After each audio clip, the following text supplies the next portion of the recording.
We need to get to top that trade. Pro trader Phil Flynn is sitting by the dock of the bay. Phil is a Fox Business Network News contributor, and Alan Knuckman, the chief market strategist at bullseyeoption.com. Round number one, guys, in our trader game. Going big. Small cap stocks are struggling, with the Russell so far failing to join the record rally party. Would you be a buyer of the small stocks? Definitely, because now it's all about risk reward when we look at the markets. Obviously, we've seen a 30% jump in the S&P straight up. So it kind of takes your leverage away. But if you look at some of these small caps, you're getting across on the 200-day moving average and the 50-day moving average, which is usually a very positive sign. Better late than never. Now, this is a stock index. These small stocks, they've performed half as much as the S&P in the last 5 years. So let's look for a high tide to float Phil's boat.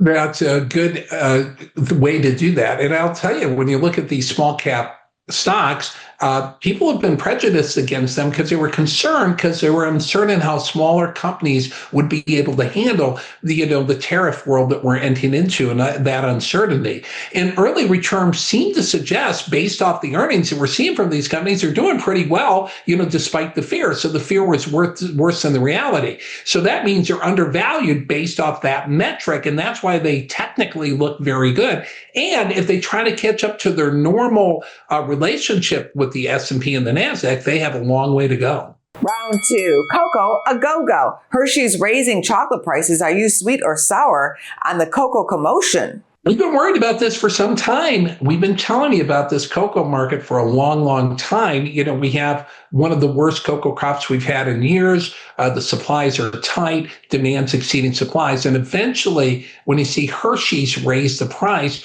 you know that it's starting to hurt. We've already seen companies that use chocolate and cocoa look for cheaper alternatives, but Hershey can't do that. Now, what they can do is what they've been doing since I've been a little kid. When I was a little kid, for a nickel, I could get a candy bar about the size of my fist, And now, of course, it'll get smaller and smaller and smaller. And as they get smaller, the price is going to edge up a little bit every day.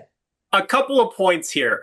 The fact that Hershey is able to raise prices, that's a very strong sign for the economy, because that's pricing power and the consumers will pay that. But there are certain commodities that we have to import in this country. We can't, we don't grow cane sugar, we don't grow cocoa, and we don't grow coffee. So, what's going to happen with these commodities? But I want to spin this back. If you remember a few years ago, I used to talk about the inflation calculator, and the all-time high in cocoa back in 1973 had been 5,000, and cocoa was sitting way down below 2,000.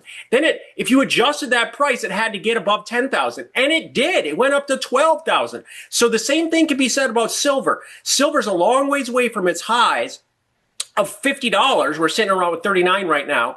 But if you adjust that price for inflation, we'd have to hit 70. So we're about half of where we were.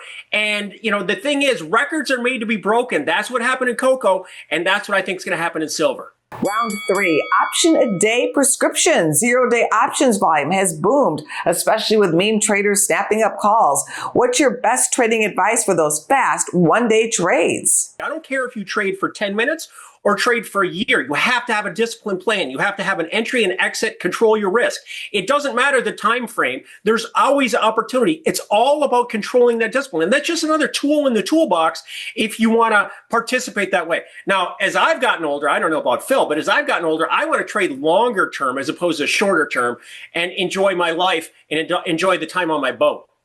It's true. But at the same time, for short-term traders, we're probably seeing bigger opportunities than we've seen probably since I got into the business back in the late 70s, early 80s. We went through decades, seriously decades, where we wouldn't see the type of moves that we're seeing on almost a daily basis. Every single day. Every day. Here's your bonus round question. Amazon added double the time to its Prime sale shopping days. True or false? It gave a boost to Walmart's special summer deals. I would say yes, because we had the Prime the Prime sale isn't what it used to be for people. I would say true. And just a little tip to Amazon, it was boring. Come on. Back in Prime Day, you guys used to have really amazing How many robo vacuums can you buy, Phil? How many robo vacuums can you have? I have 7, 8. I could use a few more. I've got a few more rooms. It's true. Walmart outperformed with its deals because Amazon gave shoppers too long to browse.